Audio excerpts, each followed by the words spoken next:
What's up, everybody? This is SymphonyFan64, and welcome to my brand new Let's Play. Now, if you can already tell by the now opening title, that the Let's Play chosen by you, the people of YouTube, well, the one person who voted for this, who will remain anonymous, because that's how I like to do my votes, we are going to be playing Final Fantasy I, Dawn of Souls. Now, you may be asking yourself, well, it says Final Fantasy I and II, Dawn of Souls. That's correct, sir. This is a double pack where you could play the remade version of the original Final Fantasy, or you could play the remade version of the unreleased NES version of Final Fantasy II. And no, this is not Final Fantasy II for the SNES. That is actually Final Fantasy IV. But we're going to get to that on another Let's Play. For now, we're going to be playing Final Fantasy. Now, I played this game numerous times before, so I know what the heck I'm doing. So, for many of you who are stuck, like I know some of you are, not going to mention any names, I'm going to help you out in this Let's Play. So, as you can see, this is, I can only start a new game, so... Okay! So, basically, I'm going to go over what each class does. So, here you can assign a class. You can choose which class you want to do. Now, this is pretty much the standard team which they start you out with, but this is not actually the team I go with. So, first off, we have the Warrior. Now, the Warrior is pretty much your basic fighter. He basically deals out physical damage and mainly sticks with that through most of the game. He can equip knives, swords, and axes, and also shields. He also can equip heavier armor that normal people cannot.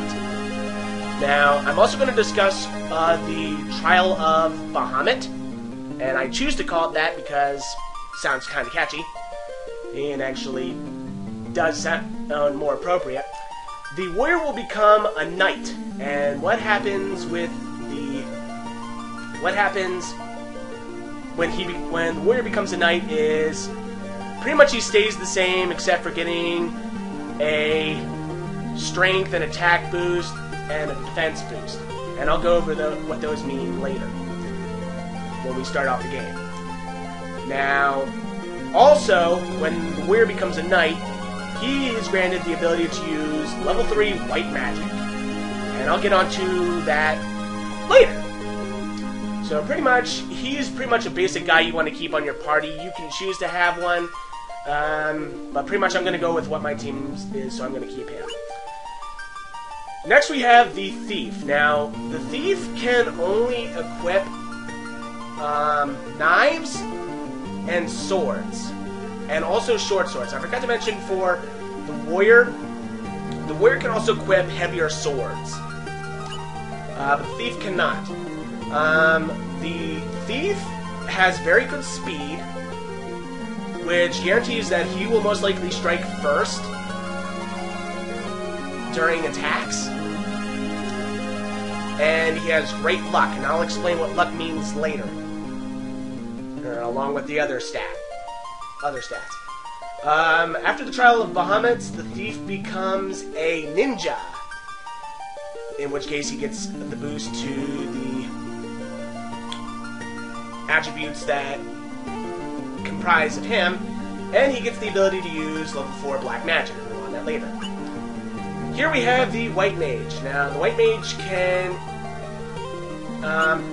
back to the Thief, I'm skipping ahead. The Thief has moderately good attack, but I wouldn't recommend putting him on your party unless you're planning on running away from battles a lot. I pretty much just gave away what luck means. It means the percentage, the more chance you have to run away from a fight. And I'll get onto that in another part. Next we have the White Mage. Now, the White Mage will act as your healer throughout the entire game. By using, what else? White magic. More on that later. But she can only equip stabs, and hammers. Now, she can also equip lighter armor and robes. And robes are pretty much the armor for mages. After the Trial of Bahamut, she becomes a white wizard, and yes, I refer to the white mage as a female because, let's face it, I refer most white mages by female, except for Final Fantasy V, but that's for another story. And last but not least, we have the black mage. Oh, I'm skipping ahead a lot here. Okay, I'm going to explain what white magic is. White magic is more defensive and protective magic, and can also heal. It can also be used for healing magic, which is pretty much what the white mage bases. After the white mage becomes a white wizard, she gains the ability to learn more advanced white spells. The same could be said for the black mage. The black mage, only he learns black magic, of course.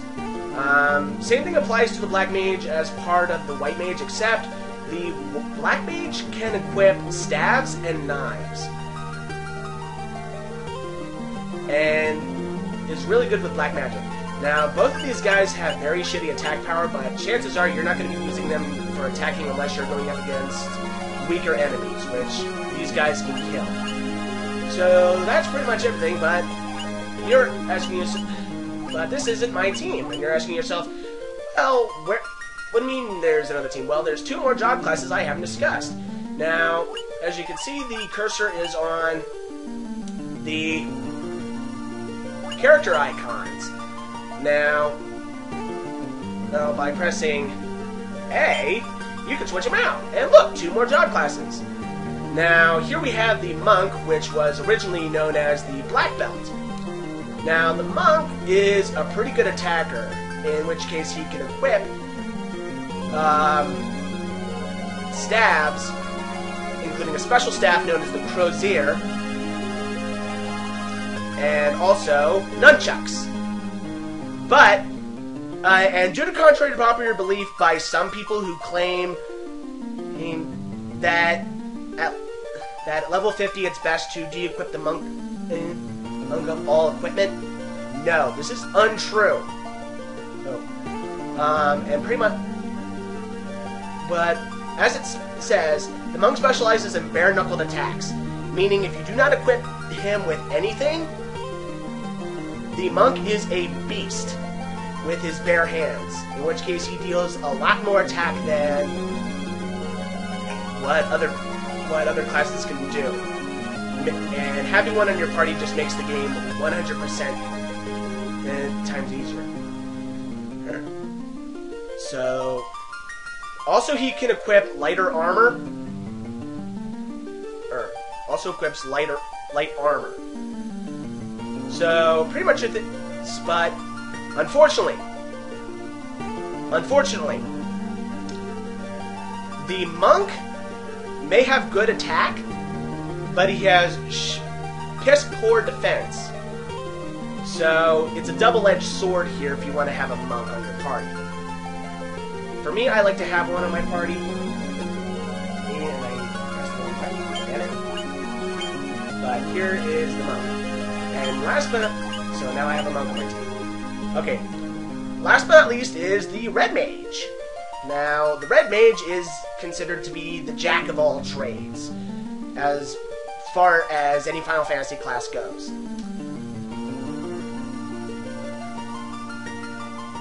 As it says in the description, the red mage can use both black and white magic.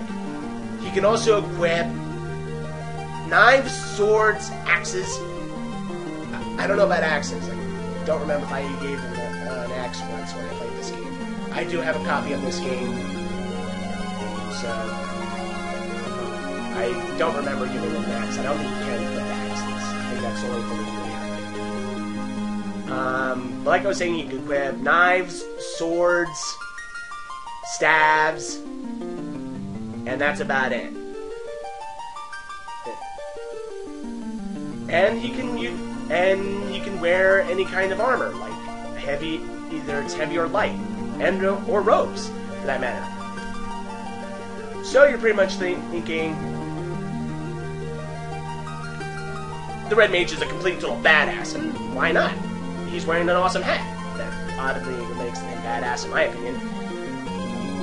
Unfortunately, there is one drawback.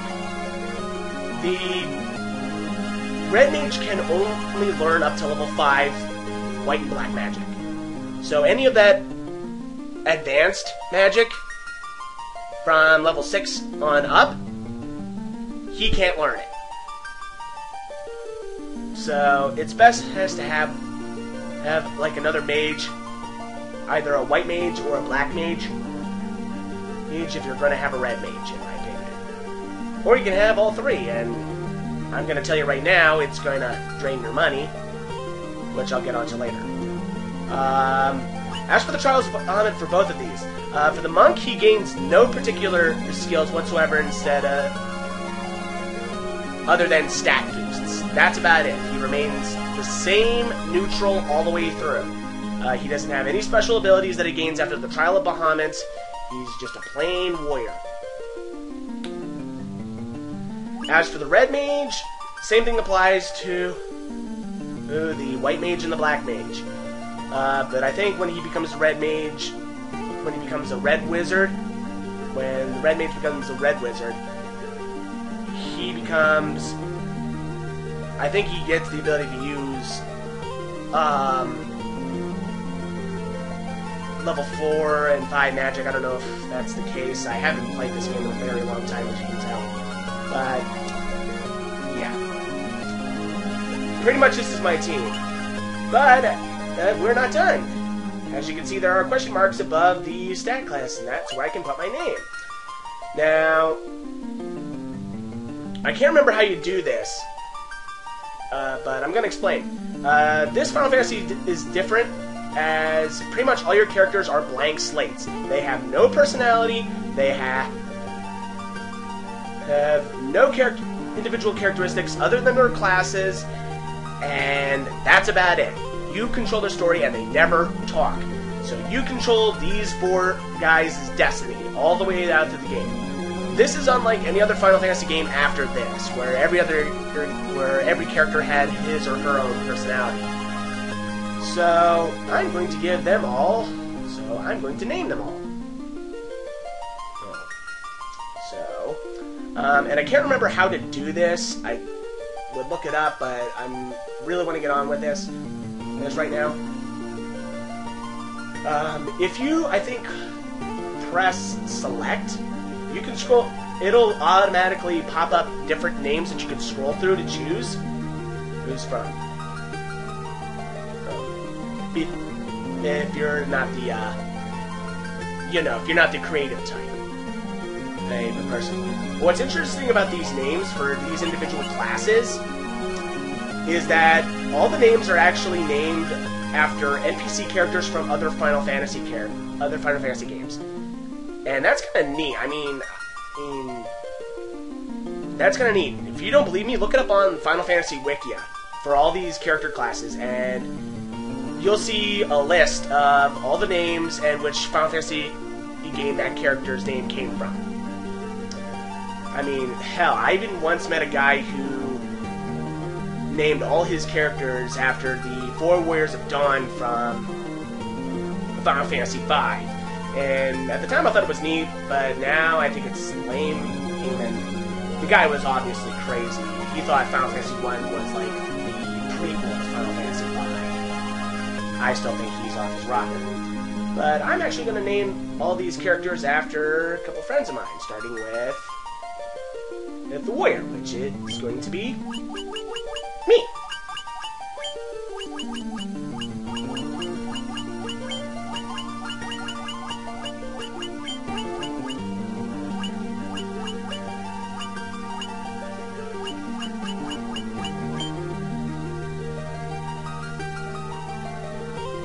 So that's my name, Nick. I can validate for that. So who is going to be my monk? I think the monk is going to be my good friend, the Eccentric Gamer, also known as Mario Man 248. So, control.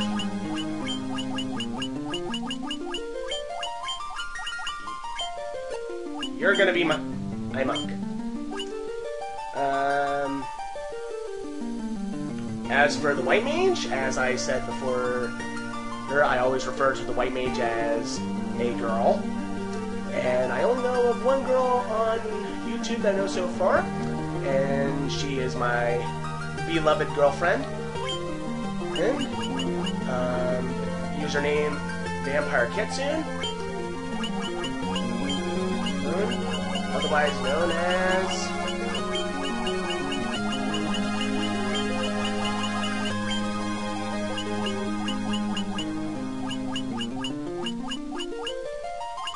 Felicia. And as you can tell, I can only put up to 6 letters. So that's why I'm not putting... So that's why I can't put out our YouTube IDs. Now, last but not least, we have the Black Mage. So who would be more likely the people I know from YouTube, the friends I know from YouTube, who would be more fit to do the Black Mage? Psychotic, big, dark magic user. I think the person most suitable for this, and I apologize if I offend, but I think my good friend RPD310 will fit most perfectly to the Black Mage. So, Logan. Ah, crap.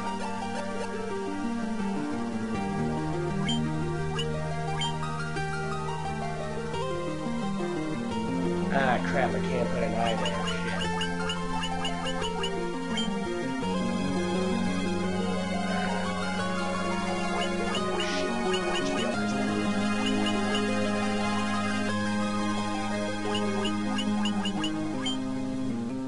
God damn it. Sorry, Felicia, but you're gonna be called Felica.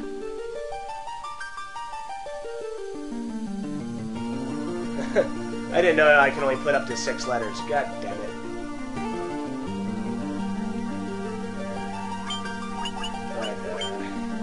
But, as I was saying,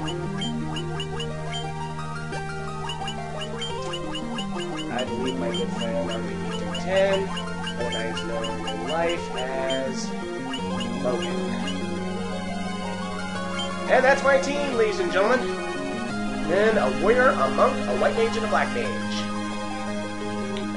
If many of you get confused, that's supposed to spell Felicia, but unfortunately, I can't put any more letters beyond 6. So yeah, sorry Felicia, but you're going to be called Felica for a while. Sorry. So without further ado, let's start this game. Yes. And we get the prologue. The world lies shrouded in darkness.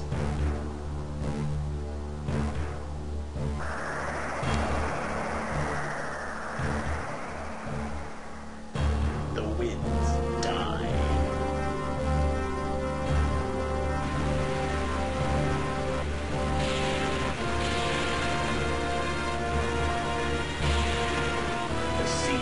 Rage.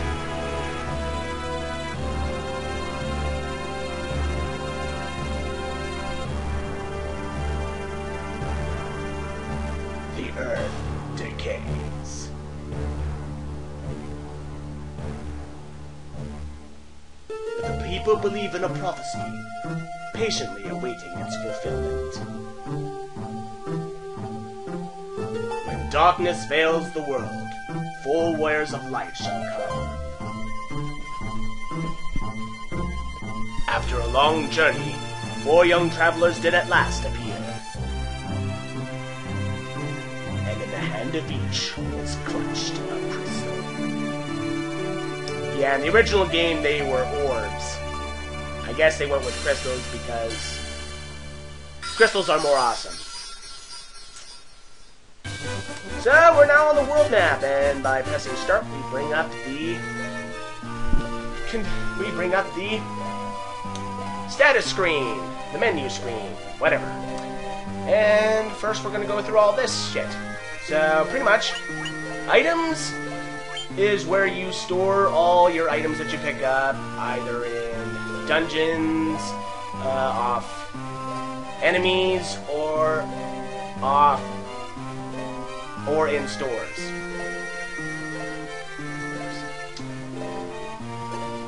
Also, here are the key. If you can tell, there's key items, which contain the items that you pick up that are important to your quest, so they don't get mixed up in your inventory. So that's about it. Okay, here we can go to magic.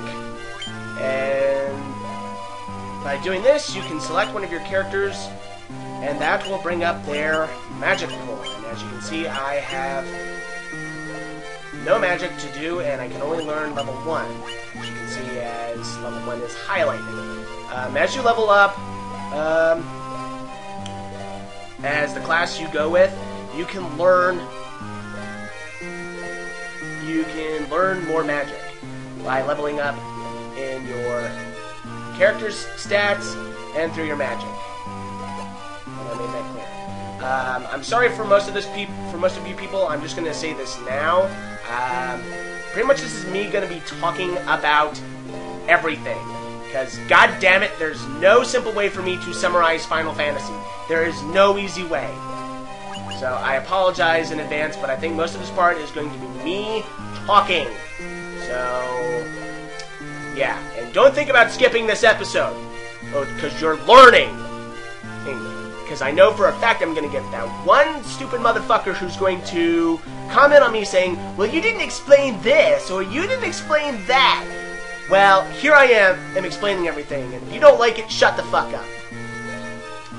So here we have the equipment, and as with magic, you can select a character.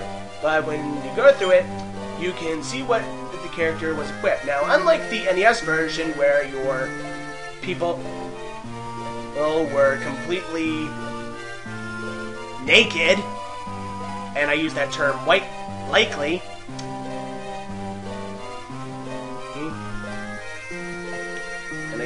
lightly, you actually have some starting equipment, and as you can see, I have a knife and some clothes.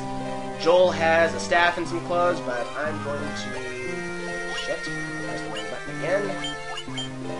I'm going to de-equip that staff. I'm going to remove that staff by going to remove. And as you can see, his attack went up. Now, as you can see in the lower left-hand corner, you see attack, accuracy, defense, and evasion. Now, I can explain what those are. Okay, attack means how much attack power you put into... means how much attack power is in whatever you have equipped.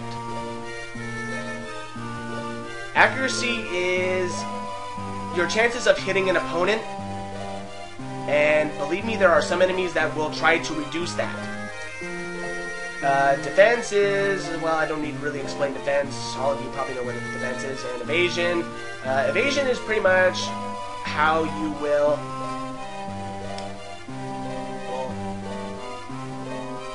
try to evade in an attack. And trust me, I've seen this happen a couple times, but at first it'll appear like you won't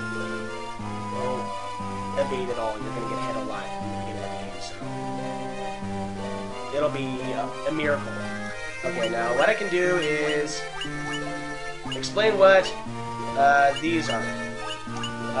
Here you can put your weapon, here you can put a shield, here you can put a helmet, or any type of headgear. Here we can put armor, and here we can put what this game calls gloves. I think this is supposed to be replaced for the accessory, but I think I doubt that. I think they added the accessory and kept the gloves. I think gloves count as part of armor. I guess. Also, if you notice, there's the optimal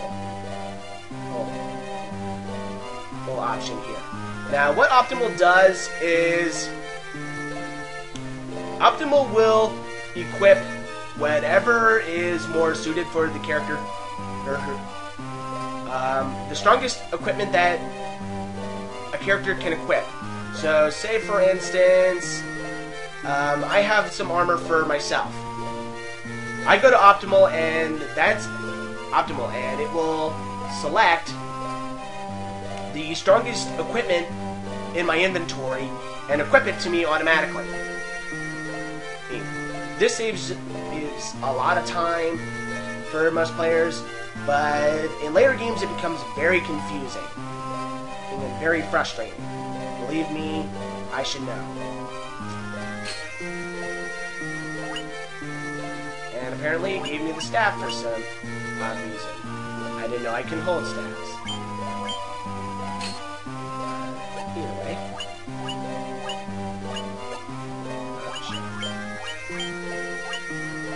So I'm going to give Logan a staff. I know you wanted to keep the knife, Logan, but the staff was more stronger.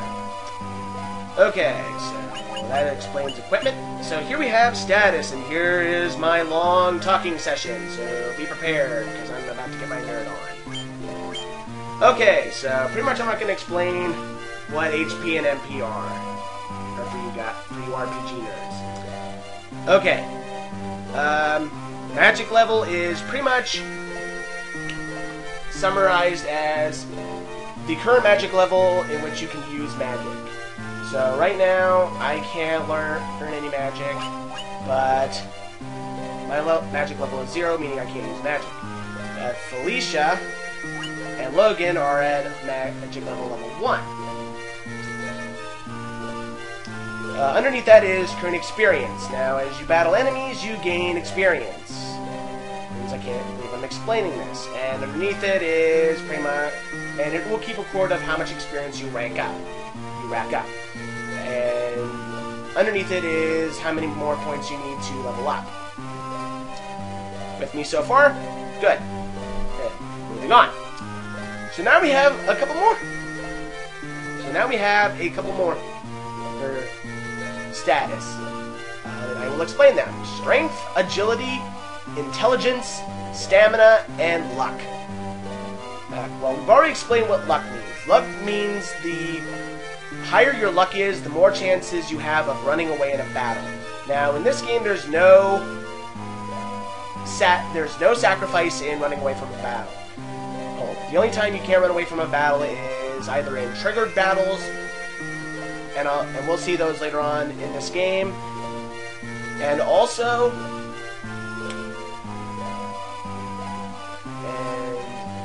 you can't run away from boss fights, obviously. So starting with strength. Strength is how much power you have as yourself to use. And as you can see, Logan and Felicia are very weak in strength, but for me and Joel, we're pretty strong. Joel being a little bit stronger because I took off his weapon. And I'll get a little stronger. And he's going to get a lot stronger because his class is broken. Next, we have intelligence.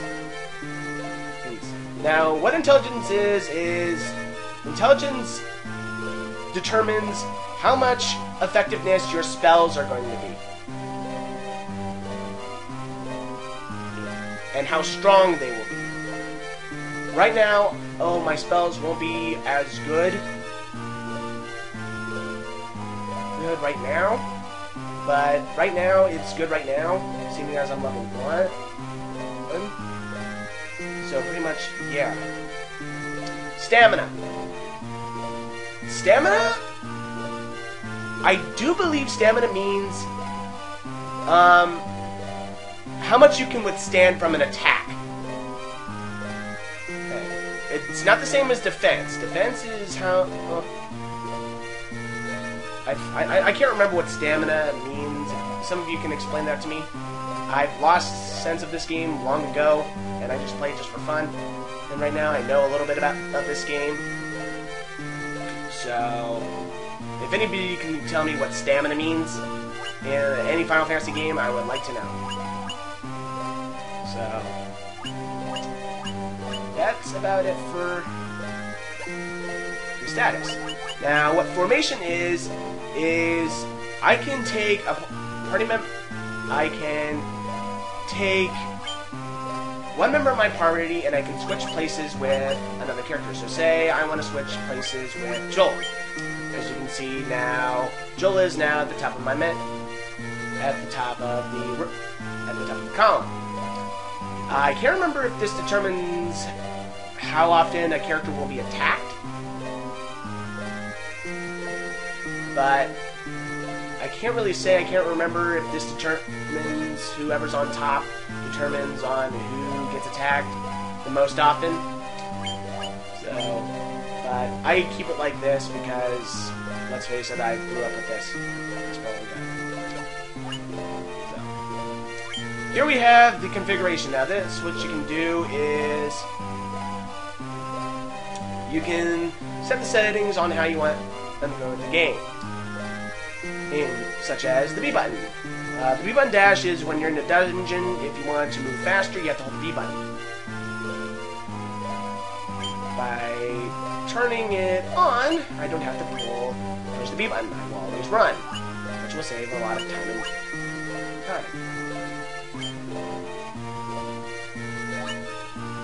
time. The cursor. What this will do is you gain control of your cursor if you have default. If you choose memory, the cursor will go to any place you save within the menu screen. That you've been in. I always like to choose default because I'm going to choose that. Again. Okay, message speed. Now, message speed is pretty much how letters will go by on the screen. I like to keep it at this. And next we have the window color. Now, I always like to go with the traditional blue by making it really bright blue because that's how I grew up with the Final Fantasy game, with a bright blue menu screen. That's how I grew up with the game, and that's how I'm sticking with it. Well, you can choose however color of menu screen you want to go. I've actually seen people who change it to completely red or completely green or mix colors in to make it completely black or any other freaky color or like that. And last but not least, we have the bestiary. Now, the bestiary records how many monsters you've encountered and how many you've killed and their stats. And we'll get onto that in the next part.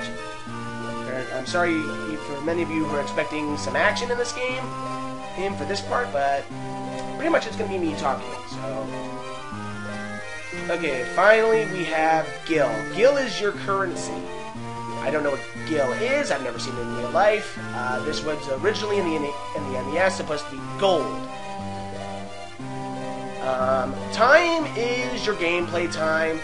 Underneath that is the 4 crystals. Now, every time you beat a elemental fiend, spoilers, a crystal will relight. And the word Cornelia is your current location. Also, we have the save option. Now, the save allows you to save the game. Enough said. So, without further ado, that explains everything in the menu screen. If you weren't paying attention, shame on you. No, but how can you not pay attention? Unless you're busy twiddling your thumbs, doing whatever. So that pretty much explains everything in the menu screen. So now we are in the world map, and this is Cornelia. So we just move over, and we're now inside, and as you can see, I'm moving fast. Now I'm going to explain what all the things of this town are. Here we have the inn. Now, the inn for a fee, you can restore all of your health to health and MP to max. But seeming as I'm going to try to save money, I'm not going to be using the inn unless I really need to. So, that's about it.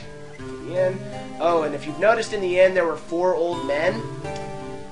These old men will tell you how to play this game. Here we have the armor and weapon shops, and here we have the white magic and black magic shops. I'll talk to people later.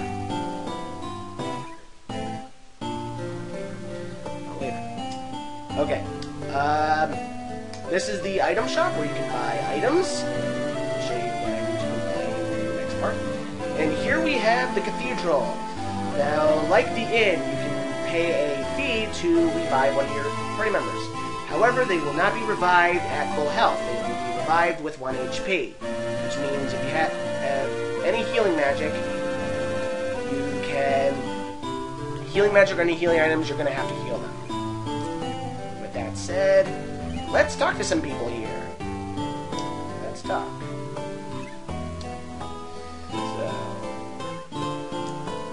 Let's start with, I'm not going to talk to the soldiers guarding the exits, because that triggers an event. So let's talk to this guy first. Sage Lucan said something about finding the crescent moon. Then he just up and left town. So that's gonna... This Lucan guy left the town searching for a crescent moon, which is actually a location. As we'll see later in the game. Oh, please. You must rescue the princess. So, pretty much we have our first quest. Start with this soldier. The king truly believes in Lucan's prophecy that the Warriors of Light will come to save the princess. Yeah, if you weren't paying attention into the prologue, we are supposed to be the Warriors of Light, as we have the crystals. I once lived far to the east of here in the harbor city of Provoca. These days I hear it's turned into a pirate's den. So pretty much that's another quest we're going to go to. Okay, this person right here, this girl, she's a dancer. I'm going to talk to her. Hi there, I'm a dancer. What's that? You want to dance with me? Okay. Later on in the game, she will give you, if you ever get lost in your game, she will actually give you hints on where you need to go in your quest. She will actually keep track of what you need to do in your quest. Excellent. So, if you ever get lost, go back to her. However, I believe it's after you beat the Earth Fiend. She will no longer give you any hints on where your mission needs to go, or where you need to go, what your current quest is. So, unless you have a walkthrough, or unless you played this game longer than I have, you'll get lost after that point. So that's why I'm doing this Let's Play. Here we have another soldier. Restore the Crystals of Grace. This is Cornelia. The City of Dreams. Yeah, not to be confused with the Star Fox Planet Cornelia, as it was originally called in the original NES. I guess they changed this so that people wouldn't get confused with that. So that pretty much covers everybody in this town. So we talk to one of these soldiers. The king is searching for the prophesied Warriors of Light. Those crystals! You must see the king at once! Sent to the king's quarters. Welcome, travelers. I am told you carry crystals. Is this true? Show him. It's just as Lucan's prophecy foretold. When darkness veils the world, 4 Warriors of Light shall come.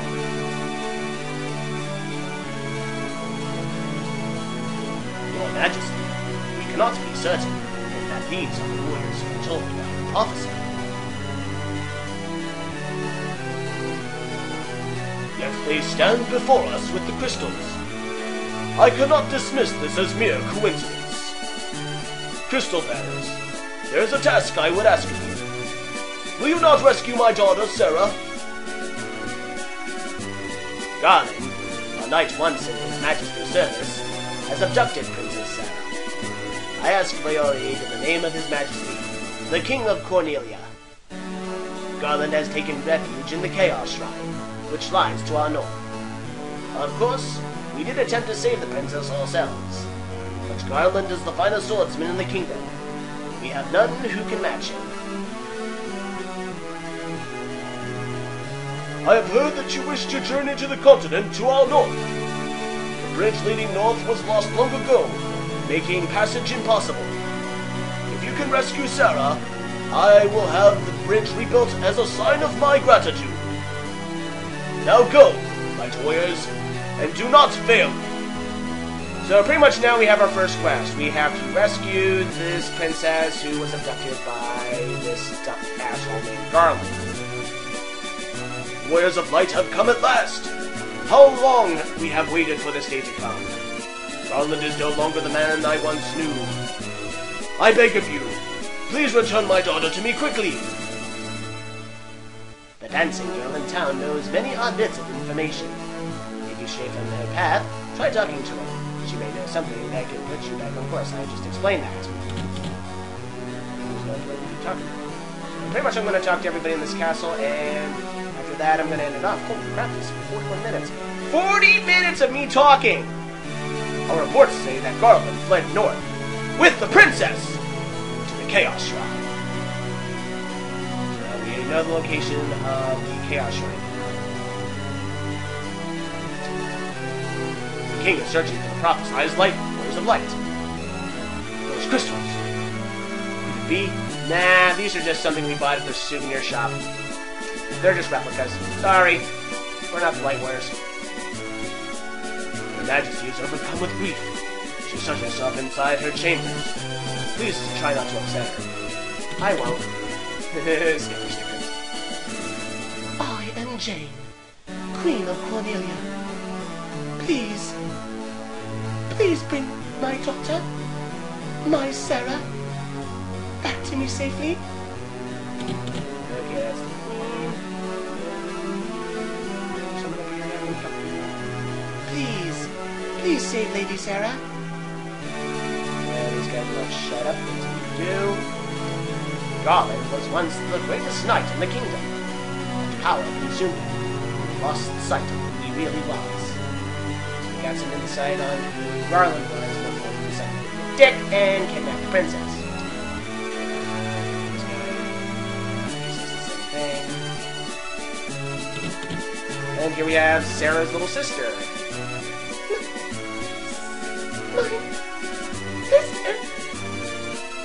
I want for my sister. Okay.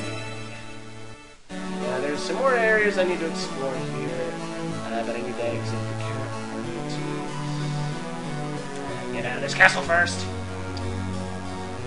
This is not the same as the GBA. I'm sorry.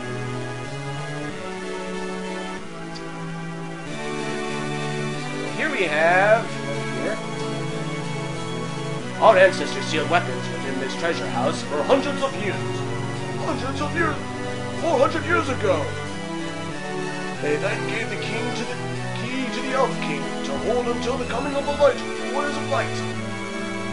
So yeah, later on in the game, as you can see, we cannot open these doors. The treasure house has been bound by the mystic key. We cannot open these doors. No matter how much we try, we will not get through them until we get the key. So, in the later part, you will see me backtrack to this area to show you what I've got, because one of these chests contains a key item. I will not say what. Okay, he says the same thing. Why is it every RPG has characters who have to say the same goddamn thing? Can't they come up with new material? Alright, that's the first part of this Let's Play. Hey, ladies and gentlemen. Sorry you didn't really see any action, but I promise you, I promise you, ladies and gentlemen, in the next part, you will see some action as we will now delve into how to use the battle system for the next part. So, as I always say at the end of it, all my Let's Play videos, this is SymphoniaFan64, signing off.